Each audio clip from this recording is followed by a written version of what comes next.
किसी ऊंची जगह पर और शराब खाने में चले गए।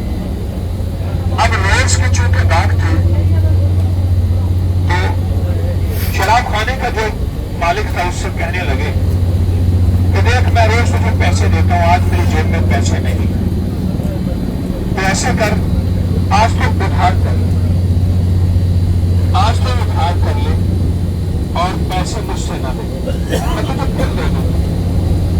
उसने बगैर पैसों के उधार में शराब पी मस्त हो गए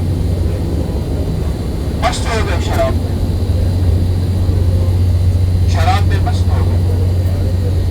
रात को अल्लाह के किसी वली ने ख्वाब में देखा तो कोई कहने वाला कह रहा कि जाओ बिशर हाफू को मेरी तरफ से पैगाम दो, तूने मेरे नाम की कदर की, मैंने तेरी कदर की, तूने मेरे नाम को धोया, मैंने तुझे गुनाहों से धो दिया, तूने मेरे नाम को खुशबूदार किया, जा तुझे मैंने ईमान की खुशबू दी। अल्लाह का हक इलैनल ईमान वज़य्यनहु फी क़ुलूबिना वकर्रिह इलैनल कुफ्र वल फसूक़ वल इस्यान वजअलना मिनर राशिदीन वजअलना मिनस सालिहीन। जा मैंने तुझे ईमान की खुशबू और तूने मेरे नाम को ऊंचा किया, इज्जत दी, जा तुझे मैंने सारे औलिया में ऊंचा विलायत का मकाम दिया। अब ये बात सुनी उस अल्लाह के वली ने तो उन्होंने ख्वाब देखा और ख्वाब के बाद फिर सो गए। बिशर हाफी के बारे में ये ख्वाब आ कैसे सकता है? वो तो मशहूर है, अपनी मुजरिमाना जिंदगी में स्याहकारी में मशहूर है, कैसे आ सकता है? फिर सोए फिर यही ख्वाब देखा, फिर सोए फिर यही ख्वाब देखा। जब तीसरी बार ख्वाब देखा तो फिर उठे और बिशर हाफी को तलाश की और तलाश करने के बाद पता चला कि वो तो मैखाने में है। शराब खाने के बाद खड़े होकर आवाज दी, ऐ बिशर तेरे लिए खुशखबरी है। वो झूमता हुआ बाहर आया, क्या खुशखबरी है? कहा मैंने ऐसे ऐसे ख्वाब देखे और पूरा ख्वाब सुनाया और ख्वाब सुनती उसकी हाय निकली कि मेरे बारे में ये ख्वाब मुमकिन हो सकता है। और बस उसके बाद उसको विलायत का रंग चढ़ गया। और हाफी पता किस चीज को कहते हैं अरबी जबान में? हाफी कहते हैं नंगे पांव चलने वाले। ये मदीना की गलियों में नंगे पांव चलते थे और जिन गलियों में चलते थे उन गलियों में जानवर गोबर बेगुनिया नहीं करते थे, जानवर भी इनका हया करते थे। और ये फिर बिशर हाफी मशहूर हो गए।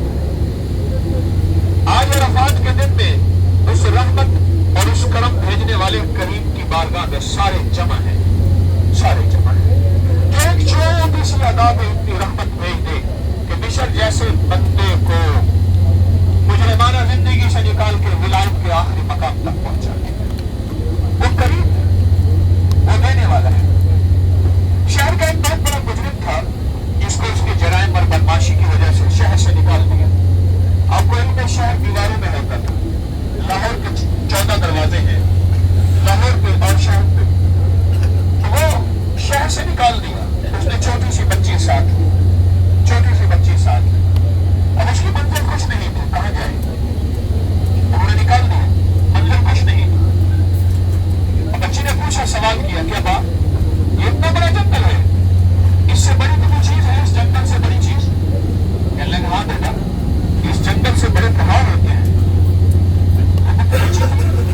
उसने अगला सवाल किया, क्या बात पहाड़ों से बड़ी भी कोई चीज है? कहने हाँ बेटा, पहाड़ों से बड़ी चीज जमीन है। उस बच्ची ने फिर सवाल किया, क्या बात जमीन से बड़ी भी कोई चीज है? उन्होंने कहा बेटा समंदर है जो जमीन से बहुत ज्यादा बड़ी है। तो बच्ची ने फिर सवाल किया, भाई ये बताएं कि समंदर से बड़ी भी कोई चीज है? उन्होंने कहा आसमान है जो अल्लाह के इल्म में है और वसी है। और कहने लगा कि अब आप ये बताएं कि अल्लाह के आसमानों से बड़ी भी कोई चीज है? उन्होंने कहा हाँ बेटा बड़ी भी कोई चीज है। और वो क्या है? ताकि बाप के जुर्म है। उसी का पता बाप के जुर्म, क्या मासूम बच्ची? उसने फिर सवाल किया, अब बाप के जुर्म से बड़ी भी कोई चीज है? तो कहने लगा हाँ मेरे रब की रहमत है, मेरे रब की रहमत है, मेरे रब की रहमत है। ये कह रहा था, अर्श इलाही में रहमत इलाही जोश में आई और गैब से निदाए आवाज मैं भी आई।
پوچھا کیا لائے اے بوڑھے مجرم کیا لائے؟ یا اللہ کچھ نہیں لایا۔ اور فرمایا ہمارے پاس تیری ایک نیکی ایسی ہے جو ساری نیکیوں پہ غالب ہے۔ مجھے یاد ہے وہ جنازہ جہاں خواجہ حسن بصری بھی تھے اور تو بھی تھا، اور تو نے وہاں تھوڑا سا اپنے جرم کا اعتراف کر لیا تھا کہ میں مجرم ہوں، میں بدترین ہوں، حضرت آپ بہترین ہیں۔ اس وقت اس ادا کو ہم نے پسند کیا تھا اور اس پسند پہ ہم نے تمہیں معاف کر دیا تھا۔ یا ایتھا النفس المطمئنہ ارجعی الی ربک راضیۃ مرضیہ فادخلی فی عبادی وادخلی جنتی۔ جا ہم نے تجھے اسی وقت معاف کر دیا تھا۔ ایسے کریم کی بارگاہ میں حاضری ہے ہماری۔ فخر کے سارے لباس اتار دیے، فخر کے سارے تاج پہنے تھے پھینک دیے، اور فخر کے سارے جوتے ہم نے فراموش کر دیے، اور فخر کے سارے بستر سارے کے سارے چھوڑ کے اللہ کی بارگاہ میں حاضر ہے، اور اس کریم کی بارگاہ میں حاضر ہے جو ایک پل میں معافی دیتا ہے، جو ایک پل میں رحم کرتا ہے، جو چھوٹے چھوٹے گناہوں کو بھی معاف کر دیتا ہے۔ ہارون رشید کو کسی نے کہا تو جہنمی ہے۔ اب آپ کا بڑا دلچسپ غور سے سننے کا ہے، توجہ کریں۔ وہ جہنمی ہے، اس کو فکر کر کے تو جس کو اللہ کا ذات کا تعلق ہوتا ہے وہ تھوڑی سی بات پہ دل بلا جاتا ہے کہ میں جہنمی ہوں، میں دوزخی ہوں، کیسے ہو سکتا ہے؟ ایک اللہ والے کے پاس گیا، کہا ہم جواب نہیں دے سکتے، یہ اللہ اور بندے کا معاملہ ہے۔ دوسرے اللہ والے کے پاس گیا، ایک اللہ والے کے پاس گئے، کہا بیٹھ جا، ابھی فیصلہ ہو جاتا ہے۔ یہ بتا کہ دنیا میں کبھی تو کسی لمحے اللہ سے کبھی تھوڑا سا ڈرا تھا؟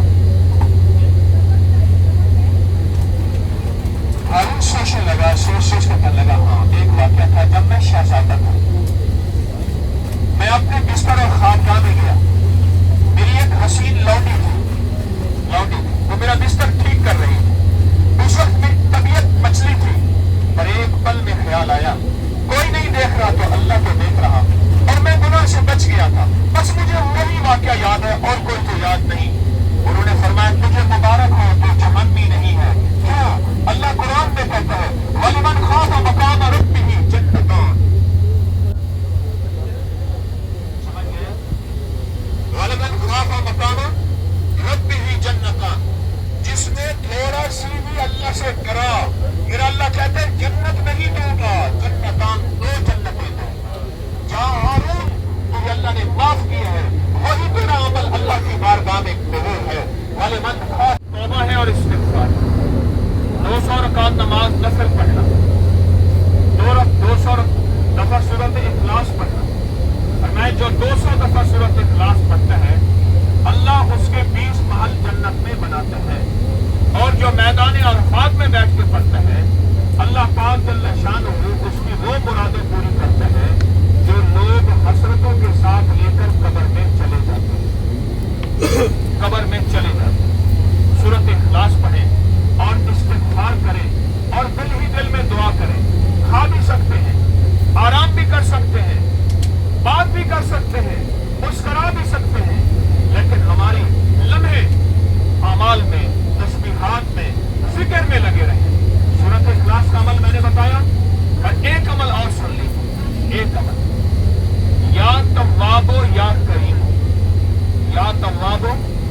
اپنے کچھ احباب کو بتایا، میں نے کہا اللہ کے روز حبیب کے روزے کے سامنے اگر یہ بیٹھ کے پڑھو، وہ حاضری تو ہو گئی ہے، وہ حضوری ہوتی آپ سوچ نہیں سکتے۔ اور جس کو میں نے بتایا ہے اس نے پڑھا ہے، کئیوں کو زیارت ہوئی ہے اور کئیوں کو عجیب مبشرات آئے ہیں اور برکات ملی ہے اور مرادیں پوری ہوئی ہیں۔ یا اللہم صلی علی محمد، اے حبیب کملی والے آپ پہ درود بھیجتے ہیں، استغفر اللہ، ہماری توبہ سے گواہ رہے ہیں۔ میں کہ